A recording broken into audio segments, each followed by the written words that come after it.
Thank you, Deputy Speaker. I rise in support of the 30th General Conference of UNESCO's proclaimed annual observance of International Mother Language Day on the 21st of February, and I want to thank the member for Kingsford Smith for bringing this very important day to the attention of this Parliament.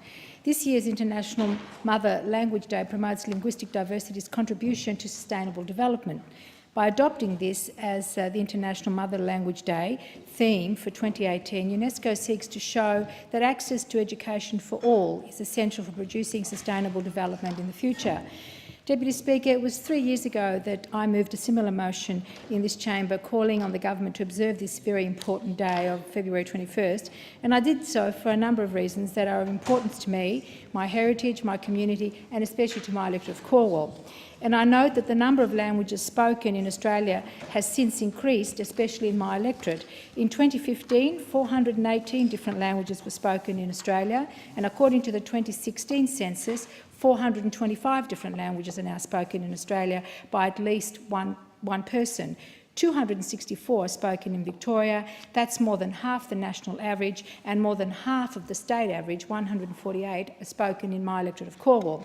The 2016 census also revealed that the top 10 languages in order of most spoken in my electorate, other than English, are Arabic, Turkish, Italian, Chaldean Neo-Aramaic, Assyrian Neo-Aramaic, Greek, Vietnamese, Punjabi, Sinhalese and Urdu. 69.6% of Chaldean speakers in Victoria live in Cornwall, Deputy Speaker, 59.7% of Assyrian speakers, 37.8% of Turkish speakers and 19.8% of Arabic speakers all live in my electorate of Cornwall.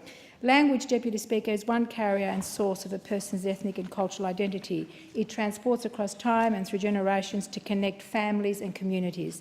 Being able to speak your language is a fundamental way for our newly arrived migrants and refugees to settle and integrate into their new home. I know from my own experience and that of my constituents that language plays an important part in maintaining cultural inheritance. Therefore, I can understand the integral role mother language plays in preserving, for example, the histories and traditions of our Indigenous Australian communities. And here, Deputy Speaker, I want to make mention of the Wurundjeri people of the Kulin Nation, who are the Indigenous people in my seat of Cornwall. Their Indigenous language is a vital link to their culture, their history and their identity. Unfortunately, Deputy Speaker, the rate of people who can speak an Indigenous language is increasingly diminishing, and in the most recent National Aboriginal and Torres Strait Islander survey, the ABS estimates that 61.8% of Aboriginal and Torres Strait Islanders identifying people are not able to speak any of their Indigenous languages, and that only 10.5% actually are able to speak one of those Indigenous languages. So the culture and traditions of our Indigenous Australians, who are our collective treasure and our inheritance, and it's our duty to preserve them, Deputy Speaker. I'm afraid to say that we've failed to do that in this country, and I believe that we must do better before they are well and truly extinct. That's why, Deputy Speaker, I'd like to join the member for Kingsford Smith in calling on the government to promote the mother language of our Indigenous people so important cultural knowledge and cultural expressions are not lost to us and to our broader multicultural community. Not only this, Deputy Speaker, but given that we live in such a global community, supporting and promoting multilingualism is important for our national growth and our development. Our society is the most diverse it has ever been, and similarly the need to communicate with people around the world is more pertinent and more relevant now than it has ever been.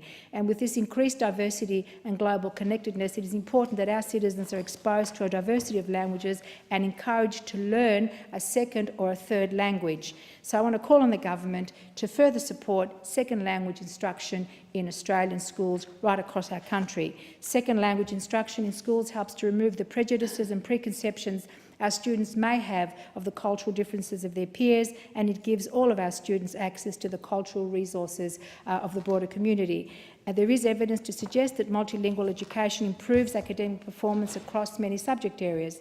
Research on students who are taught multilingual programs at school suggests that learning a language is related to increases in academic results in mathematics, in science, in social studies and in literacy.